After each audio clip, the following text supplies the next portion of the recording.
Good intentions are wonderful things, aren't they? You know, you feel so worthy in laying out those best endeavours and the goals and the things you're going to strive for and positive outcomes that you want to achieve and good intentions and things that you intend that are good and not good and best endeavours, and you'll try really hard and you know you'll feel great if you meet. Yeah, I bought yarn at Unravel and I didn't mean to, and there's quite a bit of it. Shouldn't, yeah, I did. I'll show you it. It's fine. It's fine. Oops.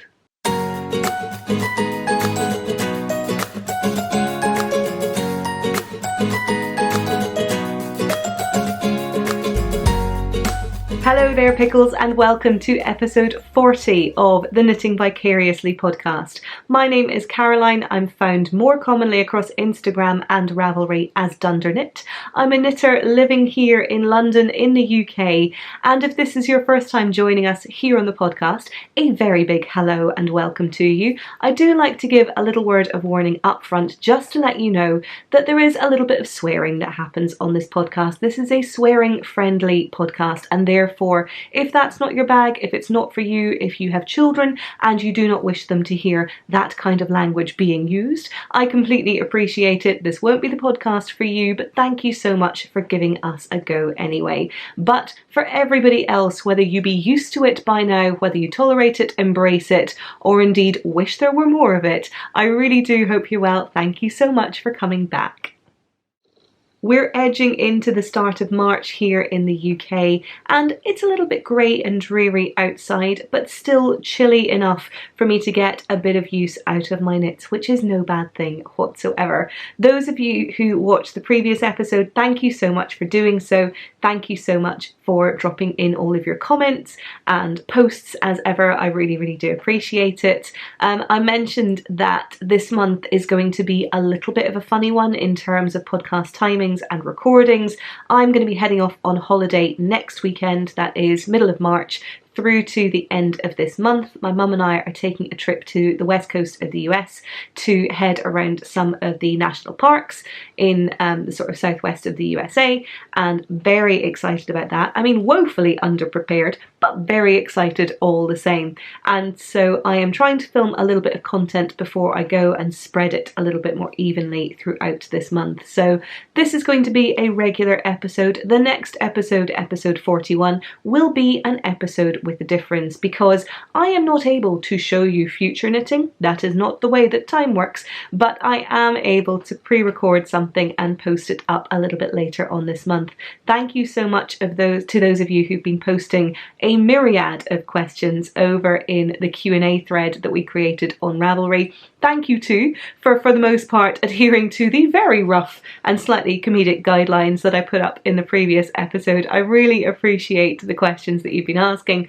None of them are particularly scandalous, which is a good thing, but I will be taking a look through those in the next episode and answering as many of them as I have time to. There may be a few that I have to skip out. We will see how we go, but thank you so much to all of you for posting your questions there.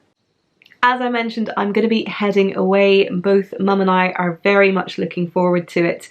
And as part of that, I do need to have a bit of a think about a holiday cast on. Yes, I know I could take one of my many works in progress. I know there are many that probably merit a bit of attention being given to them, but that's not the point. Holiday knitting is about casting on something with wild abandon because I don't get to do that the rest of the year round. It's fine. So I've been having a little think about that. I will be showing you a couple of things that I purchased from Unravel later on in the episode. I went with a very clear idea in my head as to the sort of things I might be tempted by, and then it turns out I chose to disregard that entirely. But them is very much the breaks. So, you know, best laid plans and all that. We're not giving ourselves too hard a time for that. It's fine. But in terms of the last few weeks, I've managed to get a bit of knitting done, certainly not as much as I would have liked, but that is the good thing about a holiday coming up, although I am going to spend a lot of it driving, so we'll see how that balances out. I do have an FO, albeit not here to share, but I will talk about it. I've obviously got a work in progress that I've been working on, and I will tell you a little bit about this momentarily, but just before I do that, a quick reminder to say that you can find show notes for this episode, so descriptions of what I'm talking about and links to relevant things, both in the description box below directly underneath this video over on YouTube, or indeed if you want to head over to our Ravelry group. We have the Knitting Vicariously podcast group on Ravelry. It is a fabulous group. We have all manner of threads going live, including one about each and every episode where I include the show notes as well as a link to this video, which is kind of irrelevant because if you've heard me say that, you're watching the video. Yeah, good foresight there, Caroline. Anyway, we also have the Knitting Vicariously Instagram account. So in addition to my personal Instagram account, Knitting Vicariously, there is one post per episode, and I'll include relevant hashtags and links to makers there as well. But with no further ado, let's take a look at what it is that I'm wearing. And those of you who've been watching the podcast for a while now may recognise the sweater as one that I've shown off here previously. This is the Morning in Engelberg sweater by Nadia Cretin-Lechen. I'll put her pattern picture up here on the side. It is a fantastic DK weight sweater. I really, really love it. Obviously, it has this beautiful statement cable running down the front. It is knit from the top down. It's knit in the round with a little bit of raglan shaping here and this lovely garter stitch detail on both the front and the back panels, and it's a really, really lovely knit. I will stand up and show you it properly and yeah, give you a very brief view. So here you have it. It is blowing out the camera a little bit, but it does mean that you can see the detail of the sweater slightly better. As I mentioned, it is a raglan style sweater, so you can see here that I've got the raglan increases on either side, and then the front body panel and indeed the back panel is knit in garter stitch. Now, given that this is done in the round, that means that obviously you're purling one row and then knitting the following row the whole way down, apart from this chunky old cable here and of course engelboobs. That means you are knitting that part in stockinette, and it is such a beautiful statement cable. I really, really love this sweater. Part of it is the sort of natural drape and the gauge at which the sweater is recommended to be knit at. Part of it as well is the yarn. So this is Madeline Tosh DK Twist because a lot of my sweaters have been knit in that yarn and that base in particular. This is the Carbon Dating colourway, which is one of my absolute favourites. And yes, of course, it is this beautiful bronzy toffee coloured golden sort of highlight colour, and I absolutely adore it.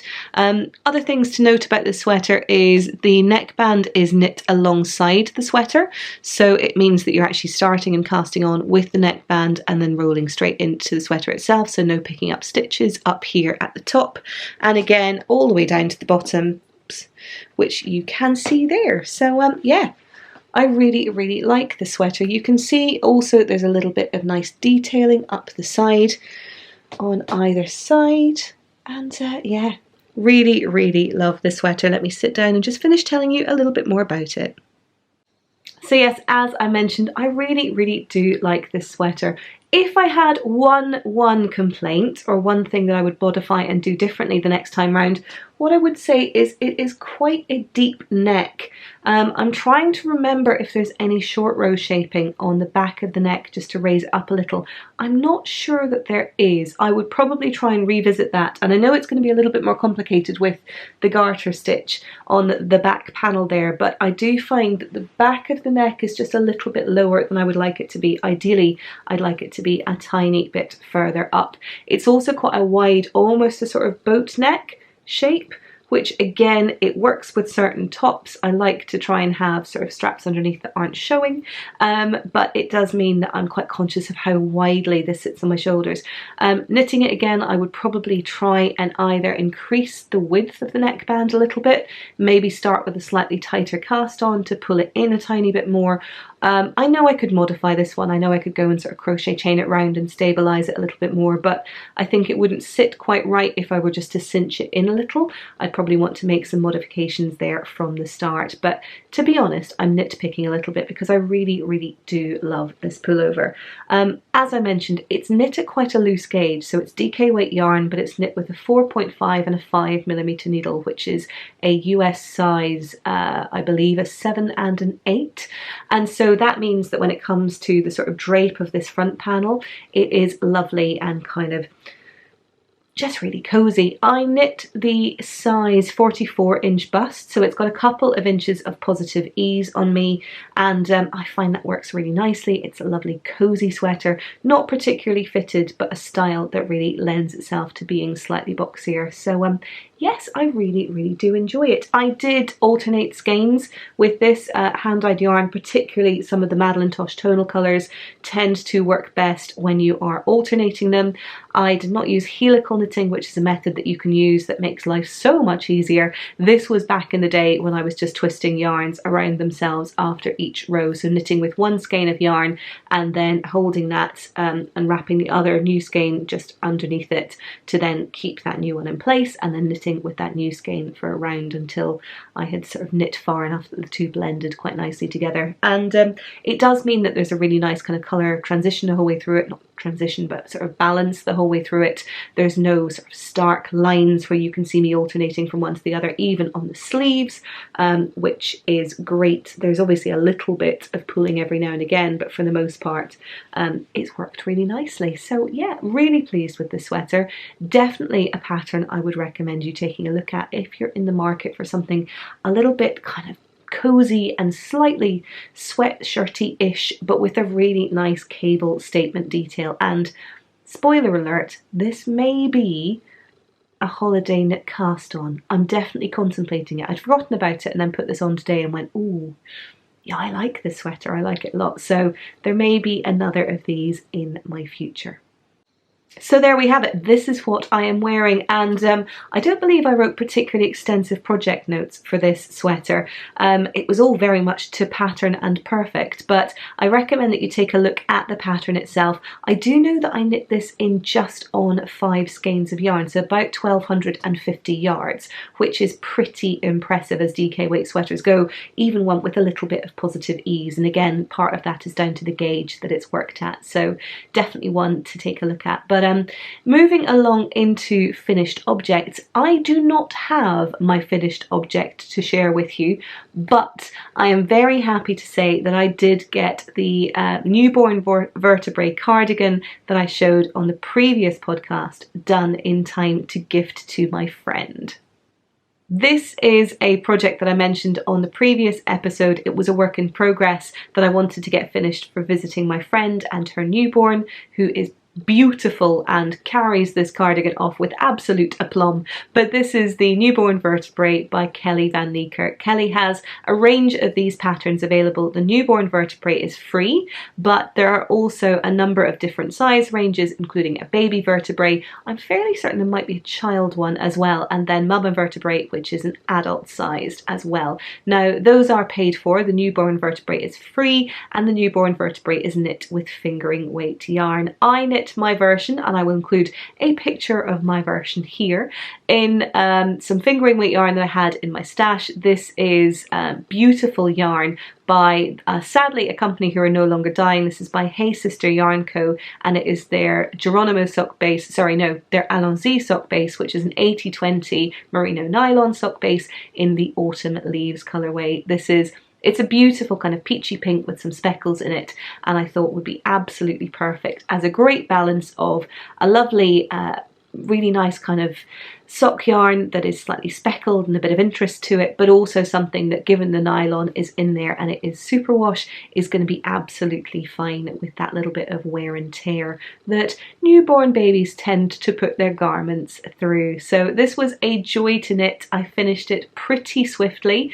Some of the ribbing took a little bit of time. You do have to pick up and knit the ribbing around the collar itself for the button band, well, the notional button band, even though there are clearly no buttons, on the outside of the cardigan itself, as well as obviously picking up for sleeves with tiny little circumferences, because tiny person arms are very tricky to knit if you don't use DPNs. Thankfully, I was able to get away with using 9-inch circulars for the most part, but yeah, it was pretty diddy in the end. Now, as I mentioned, this has since been gifted to a very adorable recipient. I am not going to include pictures of it here. It's not my child, it is my friend's, and trust me when I say she is absolutely gorgeous.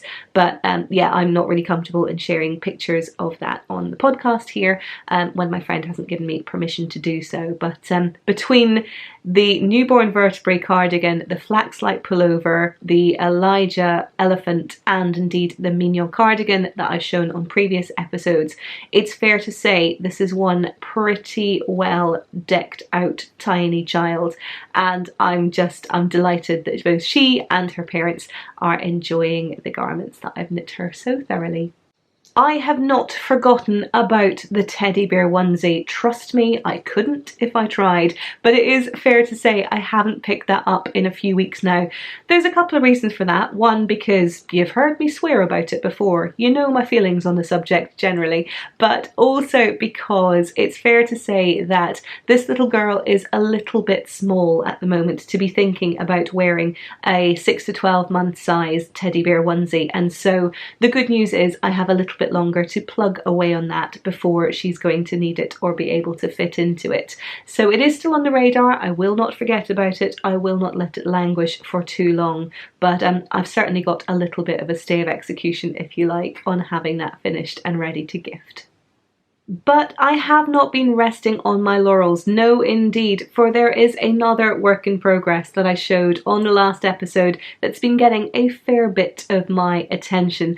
It's fair to say the response that I've had to my sorrel pullover has been fairly epic by all intents and purposes. So it's a beautiful pattern. I'll include it here. This is Sorrel by Wool and Pine, who are Dank Fibre and Abby's Knits over on Instagram. It's a beautiful sweater. You will have seen it doing the rounds if you're on Instagram. I am quite sure this is getting a lot of attention at the moment.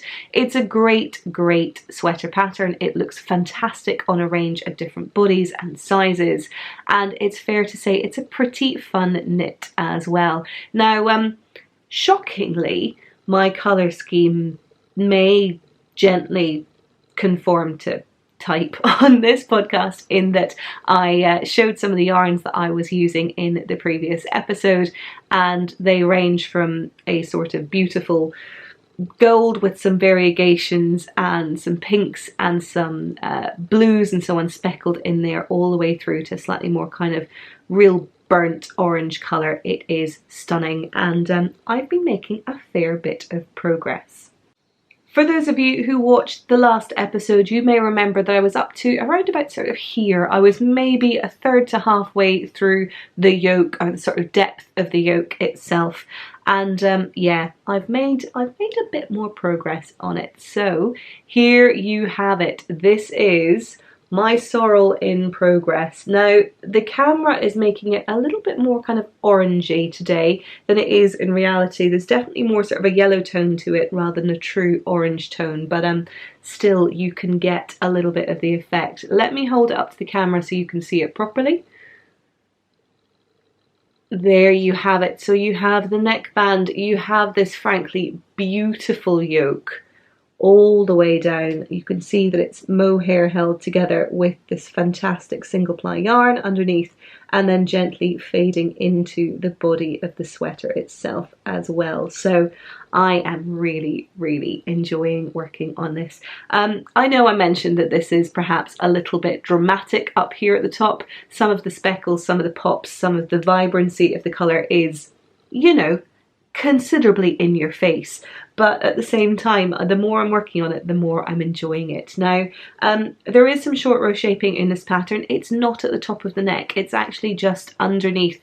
Jennifer Steingast does something similar with her patterns. You do some short row shaping underneath the yoke, when sort of in the middle of the small of the back, to then raise that sort of the back of your shoulders up slightly by adding some extra fabric in underneath. It's a really, really clever tactic, and as such, if I were to turn this round, you'd be able to see the section at the back is slightly longer than the section that I've done here at the front with that little bit of extra shaping. You can also see perhaps a little bit more clearly some of the sort of fade, if you like, between these two. You can see that the top section here, if I get the camera to focus, there we go. You can see that the top section here has more of that kind of pink and purple and the occasional speckle of blue, and then as I move it down, it moves more into a sort of golden colour with a few little accents in there too, and it's making me look very ghostly and pale, but yes, it is knitting up wonderfully. I have actually just started adding in the third colour to this fade. You may not yet see it. Actually, let me see if I can. You might just start to see a couple of the slightly more, again, sort of burnt orange tones starting to fall in there too. But again, these yarns work so well together that the fade is looking pretty stellar, if I do say so myself. Let me just grab the two yarns that I'm working with at the moment. So this yarn here is the second of the yarns that I've been using. This is, along with the first one, both are by Usha Tita, who is a fantastic dyer based out of Germany. This is the second colour that I've been using of hers, which is very sort of golden tones with a little bit of sort of true yellow and caramel in there. And then occasionally you get these beautiful speckles and highlights of the pinks and the greens. Far less frequent than that top section was, which was a bit more kind of orange and dramatic. But this is, I believe, her Wild Honey colourway. And then I am fading that into this beauty by Woolen Vine Yarns. This is her Nouveau base, which is her single ply merino, and it is in the pumpkin kombucha colorway. So far fewer kind of dramatic speckles in this, but you can see that it calls out these kind of golden tones in here really very nicely. And for these two to be fading together in and of itself, obviously there's a lot of kind of common undertones, they work really nicely, but the great thing about the Sorrel sweater is that you are knitting them together with some mohair as well, and it's the mohair that really helps to bind these different colours together. If I can find the mohair, I will show you that as well. Here it is here. So this is, I've just got a little nubbin left. This is the mohair that I'm using to hold and bind these colours together, and this is the stunningly beautiful caramel colourway by Amy of Stranded. This is Stranded Dyeworks Mohair Silk, and this is still the first skein, so you can see how long away this little nubbin has worked through so far. I am in the process of, as I say, sort of alternating these two as part of the fade. I'm maybe a third of the way through, so I'm still using quite a lot of this one and this one kind of intermittently, and then this one I'm holding the whole way through. And I mean, it's fair to say that colour palette wise, obsessed. I mean, yeah, it's kind of just typecasting myself now, aren't I? This is gently ridiculous now. I think I'm just turning into between the hair is slightly lighter than it has been previously. I have had it done this week for anyone that worries that they were going perhaps a little bit forgetful or hadn't perhaps recognised it. Yes, my hair is a little bit lighter this week. I mean, yeah. It's a disease. Don't worry about it. So yes, continuing to work on my sorrel and very much enjoying it. It does get a little bit unwieldy sometimes with the 3 skeins of yarn and trying to work everything through, but As long as I'm sitting on the sofa and sort of gently disentangling one before starting with another, it's not too bad.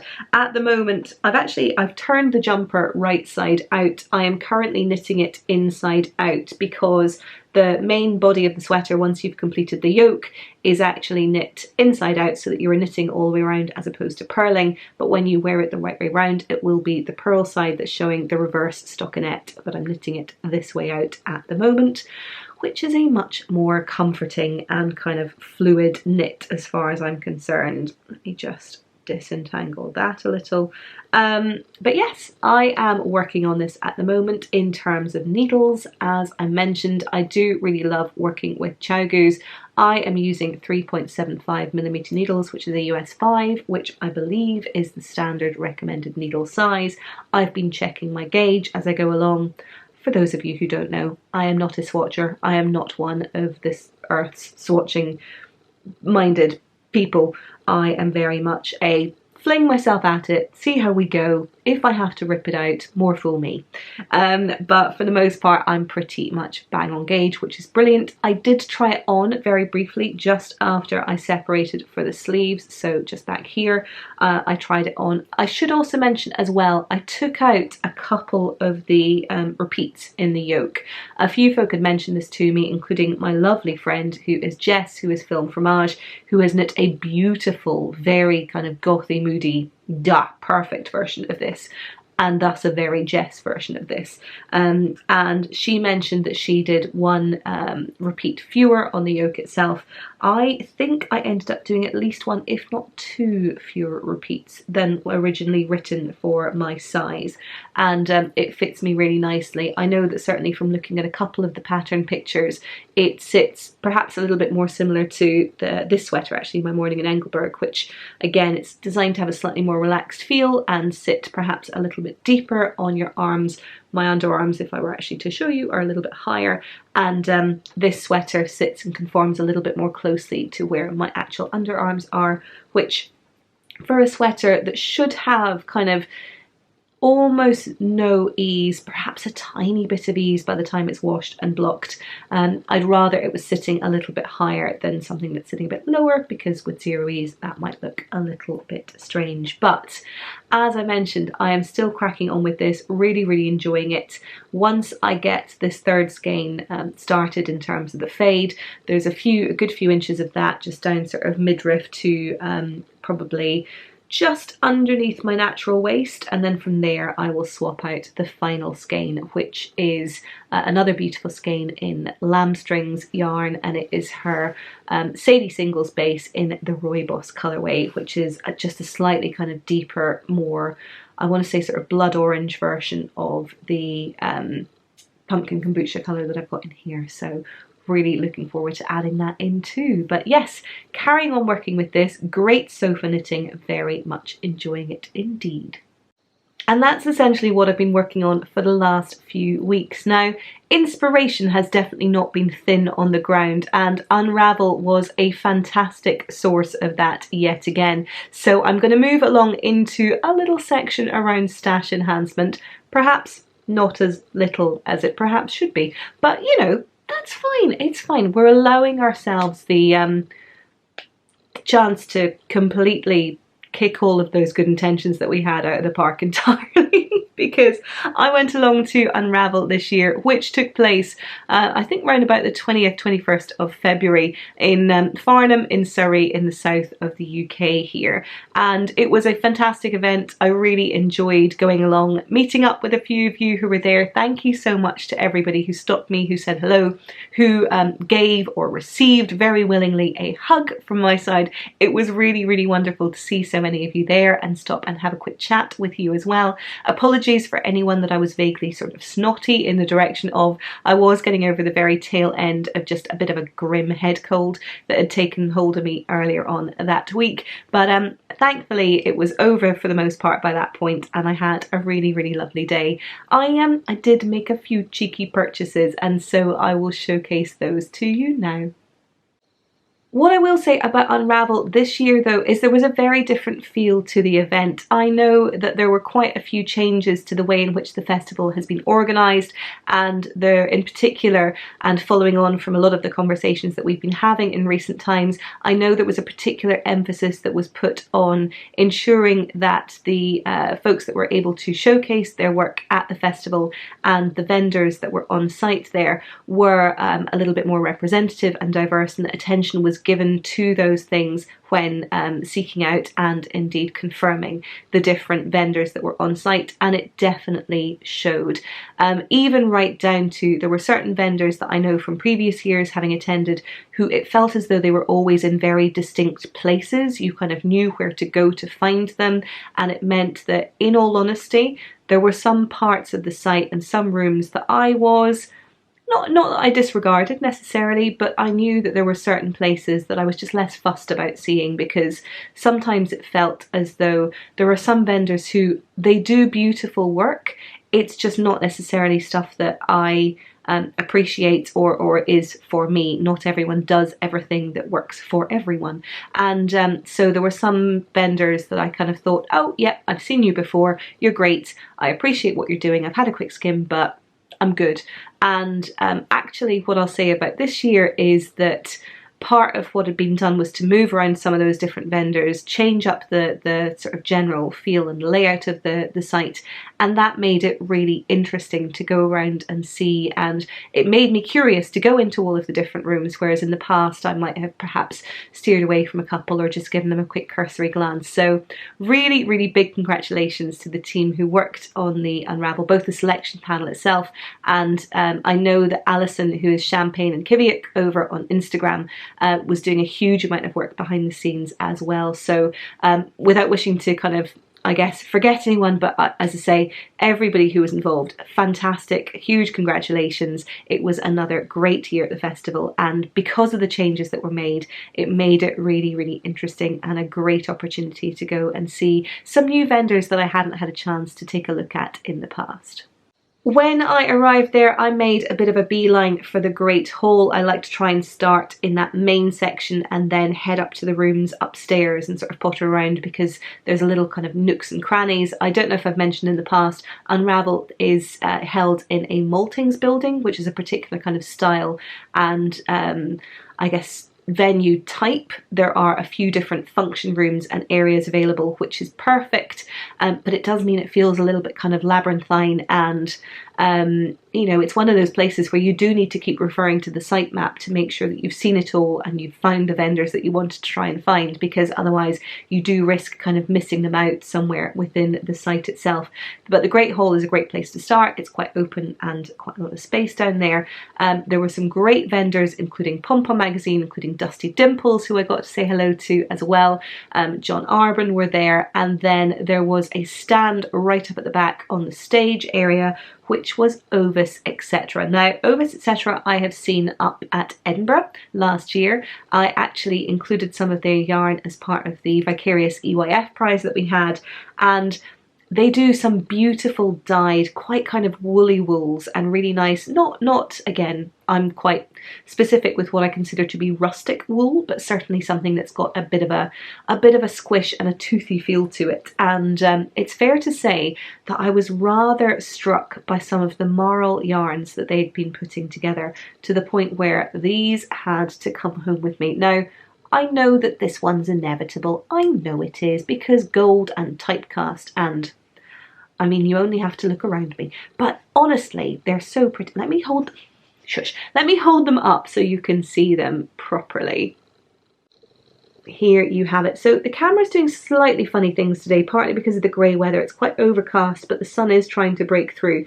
This skein here is a little bit more sort of tealy than it's showing up on the camera. It's showing up a little bit more grey, and the reality is it's definitely a more sort of I want to say a duck egg blue kind of colour in reality. This it's doing perfect justice to, and the two skeins on either side, which are the same colour, they're a little bit more pink and a little bit less terracotta in person.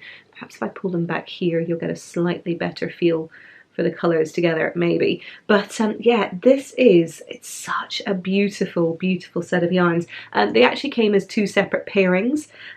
So you have here, it's a Texelar set. I'm fairly sure this was designed for either either some mittens or perhaps some socks. I think it may have been socks, and as such there are kind of two separate kits. But it's fingering weight yarn. It is a textilar base, and you have a 50 and a 25 gram skein, which totals around 300 meters. Now, this is, I guess, a specific breed of yarn, and it's fair to say that some people will potentially be a little bit too sensitive for this. I myself, I might not put it directly next to my neck, but I do think for sort of colour work or for anything to go on my hands, for instance, this would be absolutely perfect and so ridiculously cozy. But I just saw these two together and then thought, well, these two together would then make up a third colour as a nice accent, so potentially for a cowl or a shawl. I know I've just said I wouldn't necessarily put it directly next to my neck, but you know, I think actually this would probably soften up a fair bit with some washing and some blocking, and I can imagine this being so incredibly cozy. I didn't buy it with a specific pattern in mind. I really liked how the three of these looked together, and I do think there will be, oops, I have some floof on here. I do think there will be some great options to use them together at some point, potentially in the yoke of a sweater. I can imagine them looking lovely together, but yes, could not pass these up. And so, as I mentioned, this is Ovis etc., whose label you can see here.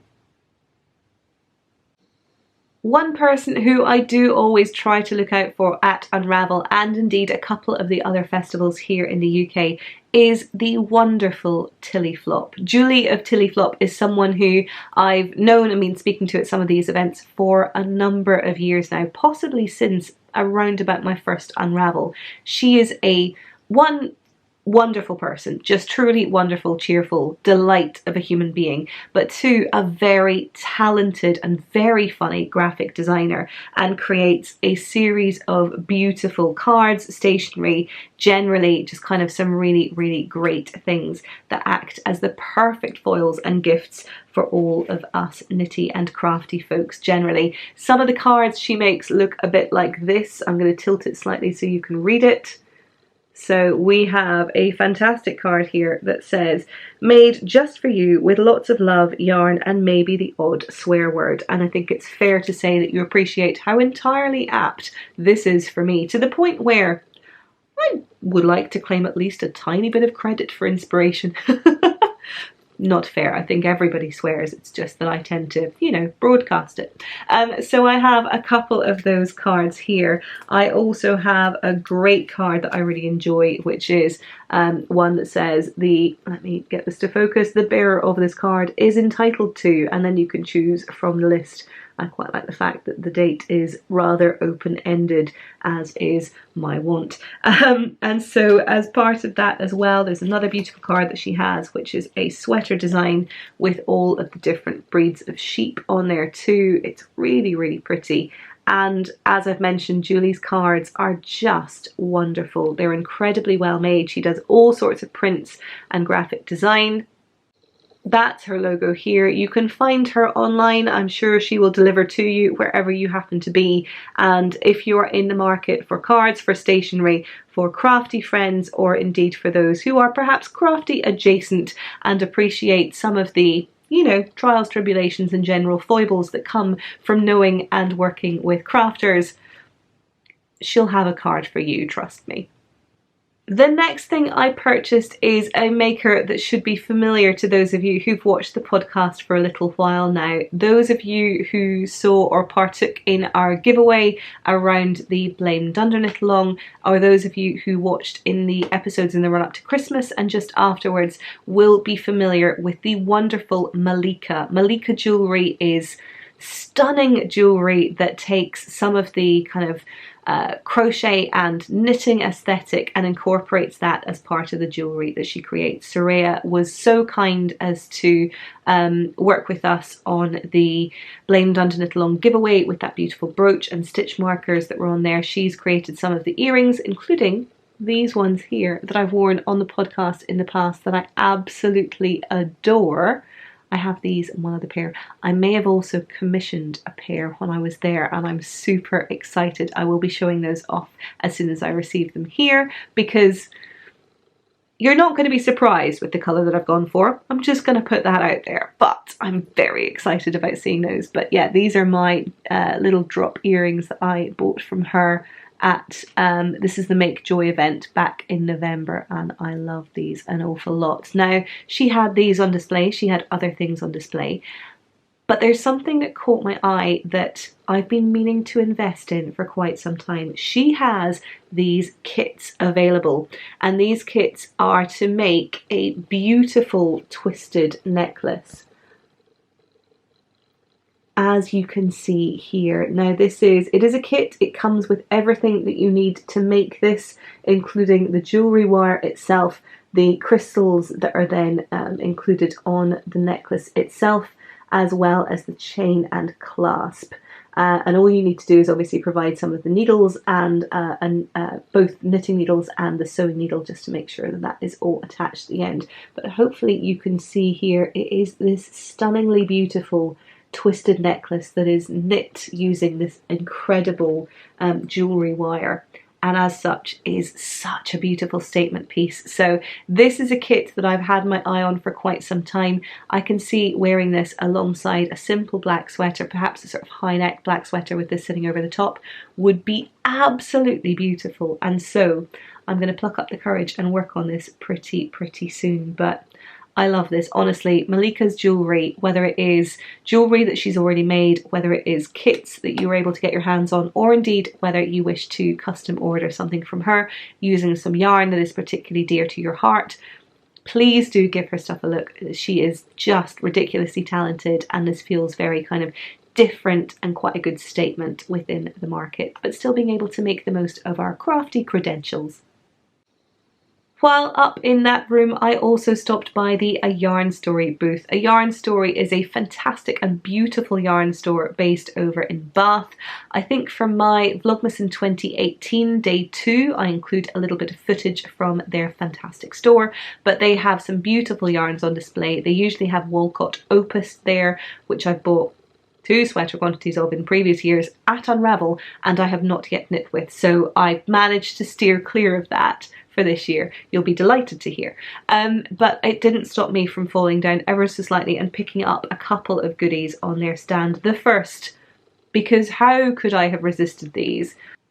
I could not resist these 2 cuties here. We have on this side a little fox, and he is wearing a little fox sweater, because this is the fox that appears on the For Fox's Sake sweater by Max the Knitter on Instagram, and just, it's like little cute fox inception. I adore it. On this side you can see again a little bear. He is wearing another sweater design, and this is Designs by Dell's sweater.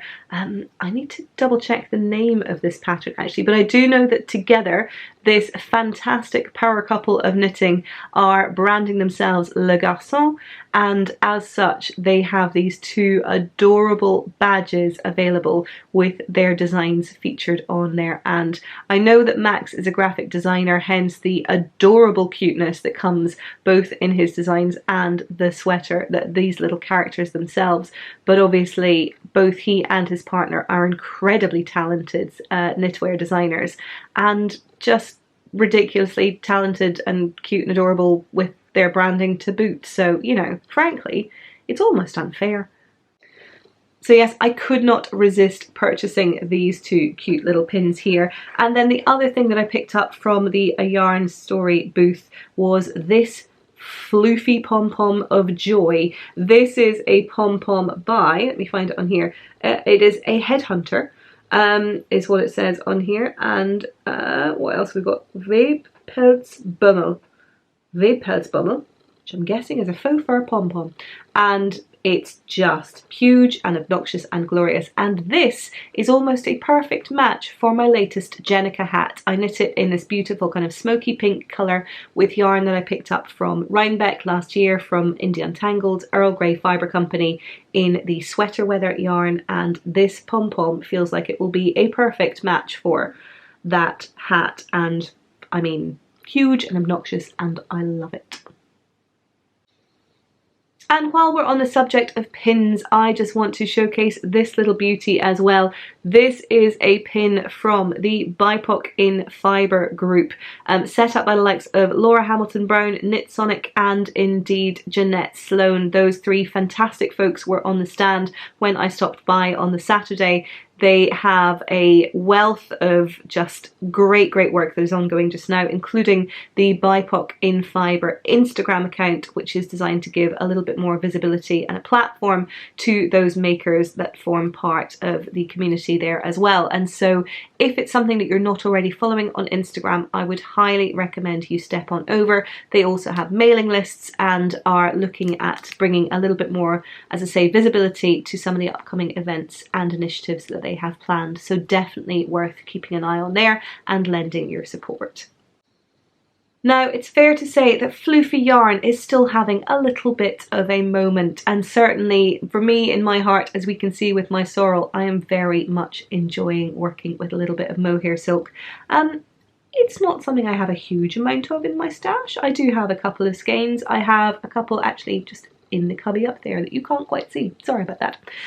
But I'm always on the lookout for potentially some nice new colours or things that find their way into my general purview and eye and all this kind of things. And it's fair to say that my eye was very definitely caught by a vendor who wins bonus points for having possibly the best punny name of all of the yarn brands that I have seen to date, and that is the tremendously named Needle and Thread, because good strong work there. I like what you've done.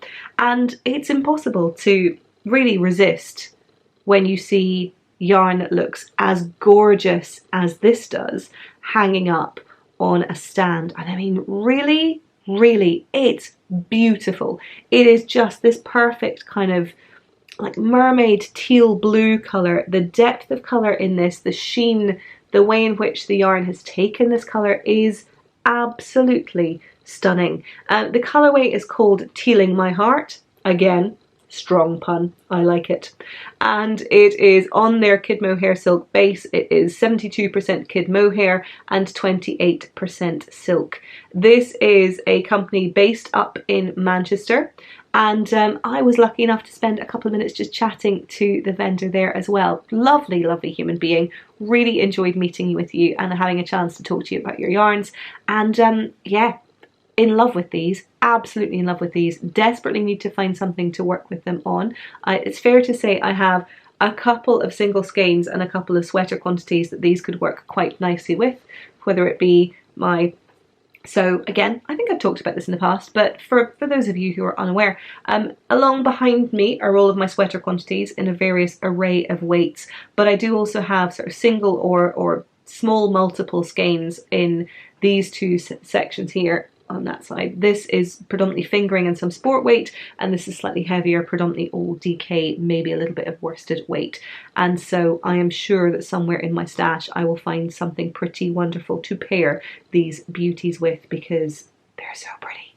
And as a colour, this is, I'm very happy with this. I know it's not gold, but I do love a bit of teal every now and again as well. And this is, as jewel tones go, oh yes, it's a very good one. So love this yarn. And then, because floof, Ching Fibre is a beautiful yarn dyer based out of London.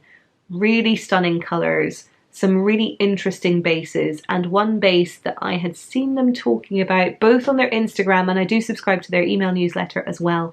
And it's one of those yarns that you kind of look at and go, oh, that must be lovely in person. And then you get to see it in person, and most importantly, touch it in person, and oh good God, I mean, any intentions, any best laid, what's it, all that shit goes right out the window, because you've touched the softest thing in the world, and it's, oh my good Lord, it is divine. This is their Veronita base, and this is 79% cashmere and 21% silk, and I just want to rub my face in it from now until the end of time. It is divine. And this is, again, Such a beautiful yarn. I'm just gonna, like, I know you can't see the entirety of the skein when I'm stroking it suggestively like this, but oh my word, it is worth it. And I did say suggestively, and I'm gonna leave the rest to your own imagination.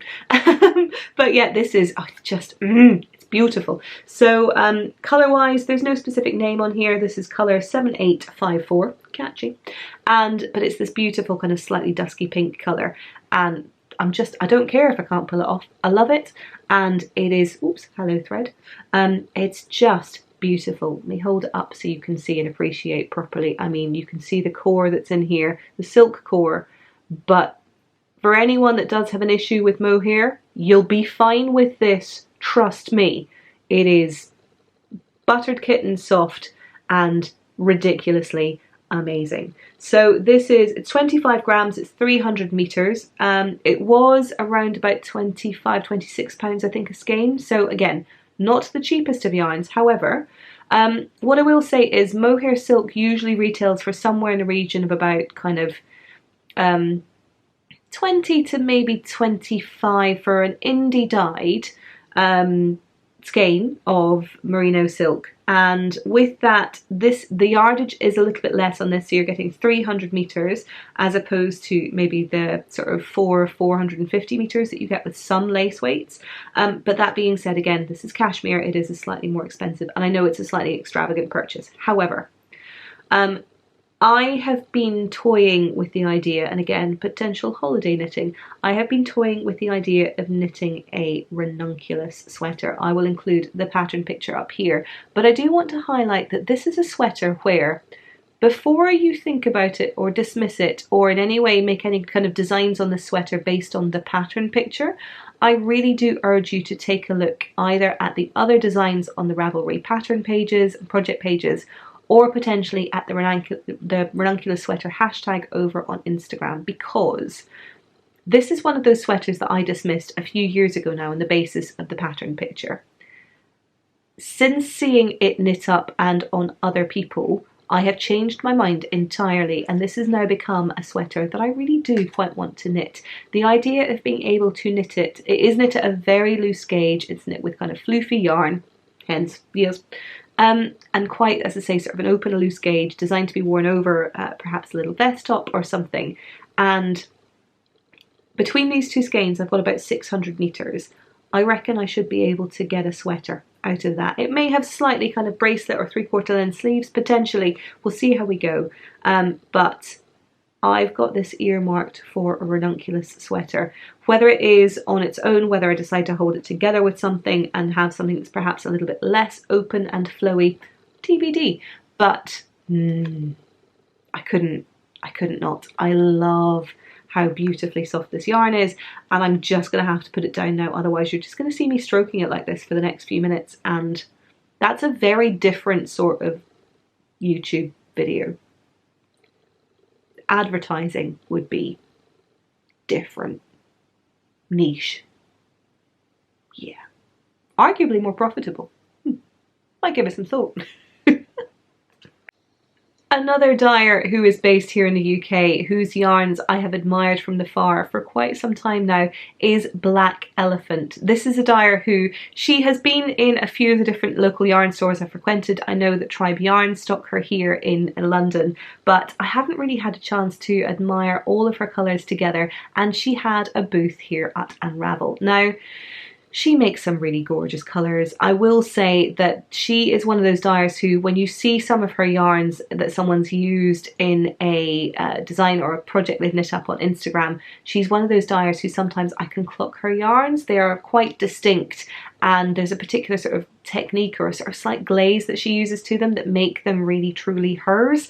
I've been an admirer for a little while, and there is one colourway that's had my heart, and it will not shock you to know that it is this beauty right here. This is her Golden Coast colorway on her this is her Superwash Merino Springy Twist, which is again, this is a DK weight base, and I mean really, come on now.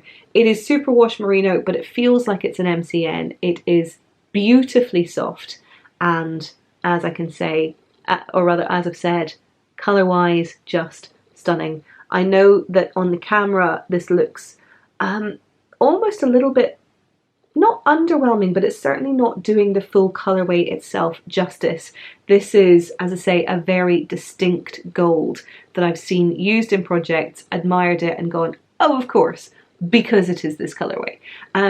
It's really, really beautiful. As I mentioned, her yarn business is Black Elephant. This is Golden Coast, and you get 115 grams or 230 meters in DK weight. Now, I am fairly certain this needs to be a shawl of some sort, something around my neck, something that I can snuggle up in and have this beautiful golden yarn about my person. So yeah, this definitely needs to be something sooner rather than later. But in the meantime, it may find a little bit of space up here in my cubby hole until I decide exactly what I want it to become. Last but by no means least, because we've definitely gone a little bit overboard with the whole, it's fine, I just wasn't expecting to buy yarn. That's fine, don't worry about it. But as I was wandering around just towards the end of my visit towards Unravel, I popped into one of the rooms that I hadn't been into thus far, and it was full of slightly, I wouldn't say slightly smaller vendors, perhaps not quite big booths, but rather kind of smaller, kind of either tabletops or partial sized booths. And in there I was utterly captured by some beautiful heathered yarns, tonals, really, really lovely yarns that were, they're not super washed, so they're perhaps a little bit woolly, a little tiny bit on the more kind of natural feeling side. For those of you that are super sensitive, possibly not ones for you next to your skin, but for me, these will be absolutely fine to wear right next to my skin. This is yarn by a really wonderful dyer called Marina Skua. Now, I bought, because of course I did. Let me pop it up here so you can see her label. Here you are. This is her Mendip DK yarn. This is yarn that is from sheep that are bred, raised and sheared over near Bath in the Mendip Hills, hence the name of the yarn. And yeah, it's heathery and it is golden and greeny and that kind of beautiful, obnoxious, slightly greenish yellow colour that I absolutely adore. This is the Bloom colourway, as I mentioned, on this DK weight yarn. It is 100% British wool, and for 50 grams you're ending up with about 120 metres or 131 yards. It is, as I say, that kind of perfect squishy, not your superwash finish, but still definitely not particularly itchy or scratchy. I think this is absolutely stunning yarn. I bought 7 skeins of this for an incredibly reasonable price, I will say. So this is for 50 gram skeins, you were looking at £10 each. So this is 7 skeins, a sweater quantity for £70. Now, I do appreciate not everybody can afford that. My definition of affordable is not one that necessarily suits everybody else's, but to be able to support an independent business who are raising their own sheep, dyeing their own yarn, and obviously have to make a little bit of a profit for themselves in the meantime, I personally think that is pretty darn affordable. It is DK weight yarn, but it is woolen spun DK weight yarn. Now, I've talked very poorly about this in the past because my knowledge is slightly lacking, but woolen spun yarn is generally yarn that, rather than it being very sort of tightly twisted and plied, which is what you tend to see with worsted spun yarn, this is yarn that is a little bit more open. And so when it comes to knitting it up and when it comes to working at a specific gauge, you can play around with things a little bit more with woolen spun yarn than you can with something that is a bit more kind of your traditional sort of superwash DK, which tends to be your worsted spun with very distinct and defined plies. So I know that I've knit a Felix pullover out of quite sort of very distinctly Aran weight yarn, but on the stand, Marina had a version of the Felix cardigan, I think it was, that had been knit using this base. And of course it caught my attention, and because I am clearly lacking in any form of imagination outside of people telling me what to knit between Sorrel and now this, that is what I have in my head. I love my Felix pullover. Yardage wise, as I mentioned, I should be able to get this out of the 7 skeins that I have purchased. and yeah, I think this might need to be in my very near future. This is also a contender for holiday knitting because, again, pretty straightforward, pretty to the point, and just something that I know I will wear the absolute shit out of, so to coin a phrase. So yeah, really pleased with this yarn, love it, lovely and squishy, and just such a beautiful colourway. All of her heathered colours were so pretty, but this one, because obviously, because me and gold and typecast and all those good things. So there you have it. Those are my Unravel purchases and all of my best laid plans that went very much agley. Do you know what? I don't regret it though, it's fine. What I will say though is I am not going to be doing particularly, any real yarn shopping when I'm over in the US. We don't really have any intentions to make much of a stop or much of a detour to any yarn stores at the moment, and so, you know, I was due a little bit of yarn shopping, to be fair, and I'm very pleased with what I've brought home. So between some of the ideas I have for holiday cast-ons and a few of the things that I've picked up just because I know I will get to working with them at some point, I'm very pleased indeed.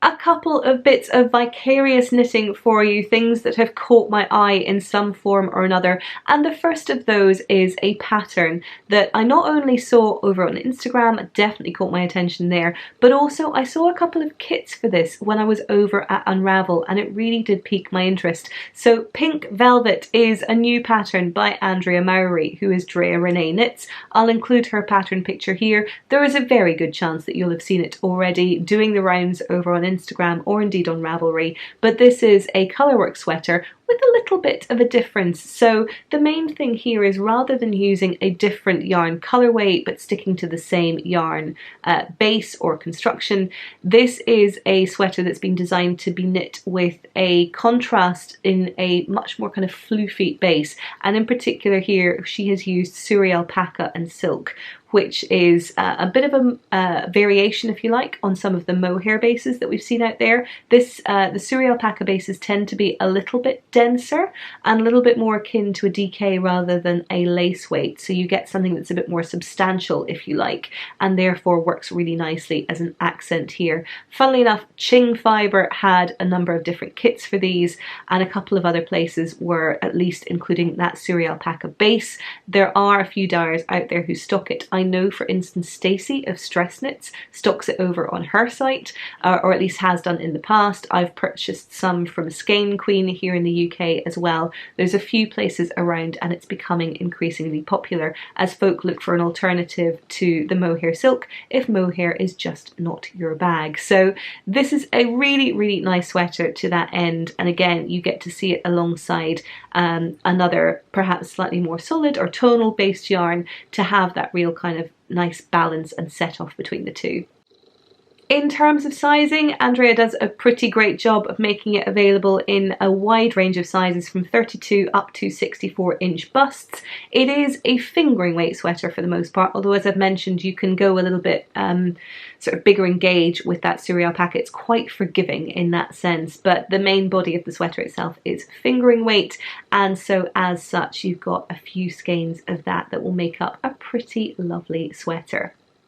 Now, as I say, this is a pattern that had already piqued my interest, but I also happened to spot it over in our actual knits thread. So as I've mentioned, we have the Knitting Vicariously group over on Ravelry, and in there is a show us your actual knits thread, and I am delighted to have seen that one of our group members also test knit this for Andrea Mowry. She did a beautiful version in black and white. The contrast of it, the kind of monochrome and the just real drama of this makes it such a beautiful knit. I don't think she used a fluffy base, a sort of Suri alpaca base. I think it was more just she used a two-colour contrast to give a bit of a different flavour from the original design, but it works incredibly well regardless.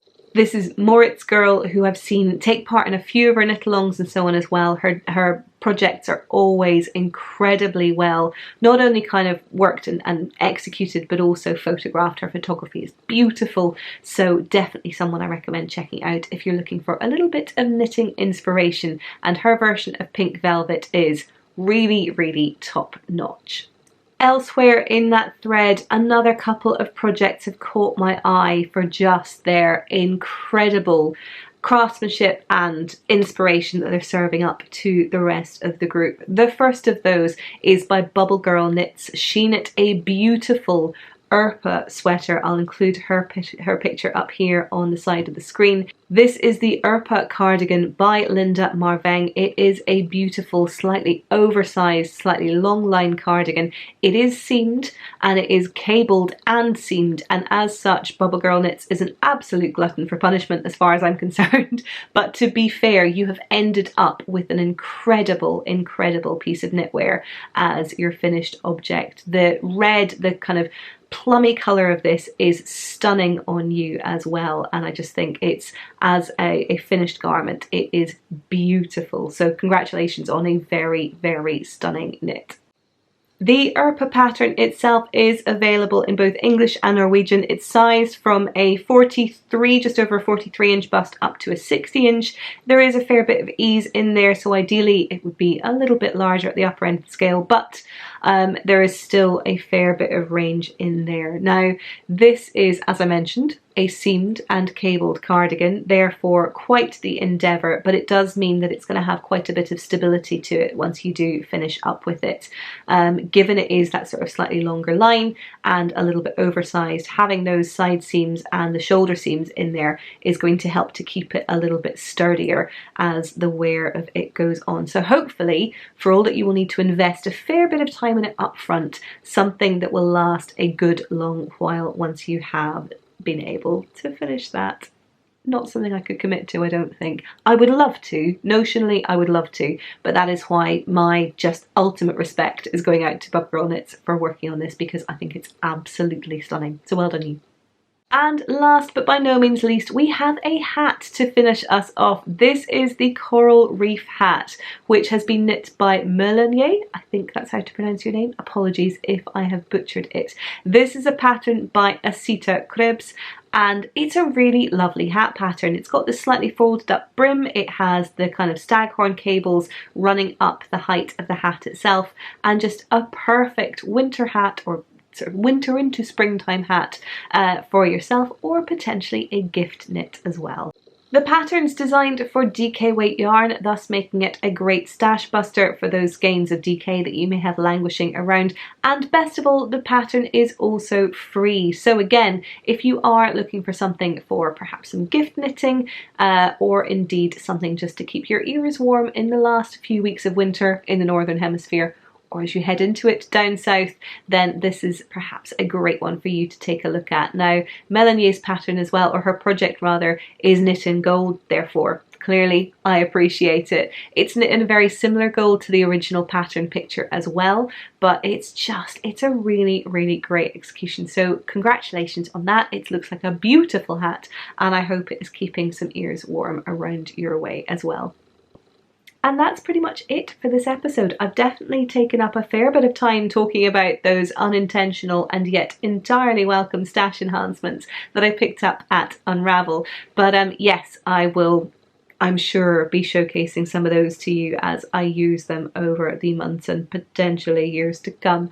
But yeah, as I mentioned, I'm going to be heading off next weekend on holiday to the US. I will be putting a video up in between. It's going to be very different from usual. It will be the Q&A version, but hopefully you will enjoy that all the same, and I will look forward to seeing you once I am back and a little bit settled and a little bit less jet lagged sometime next month. So in the meantime, I really do hope you are all well, that you stay well, that you enjoy yourselves, and that you have a wonderful rest of day, rest of week. I hope your knitting is keeping you happy and fulfilled, but if for whatever reason it isn't, I do hope you have the chance to knit vicariously.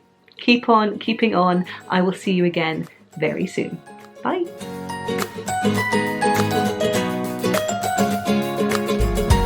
For anyone for whom mohair has proved a little bit prickly in the past, I have to confess that this is not the way I should be holding this yarn. Certainly not if I'm going to sit here and stroke it, because oh good lord, that is a very different podcast. Wow, okay, that's inappropriate. and almost certainly going in the outtake section. In terms of colours, it is this beautiful dusky pink, and I really can't stop stroking it, and of course I'm very now conscious of the fact that the colourway does not lend itself to being any less suggestive. I mean, right, it's fine, totally calm, definitely not feeling massively juvenile about this. Maybe if I put one on each, nope, that doesn't make it any better. One on each side, oh good lord. Oh, super pleased that my mum watches this. Hi mum. Oh dear, let's never talk about this. This is too awkward. I mean, I really do feel like there is a niche in the market for kind of, I want to say like a visual ASMR type video where it's just someone stroking yarn and giving a gentle voiceover. Ching fibre, Veronita, beautifully soft, tactile, strokeable, wonderful. Don't think it's for me. I don't think I can pull this off. Not what I meant. Mind out the gutter. Shut up.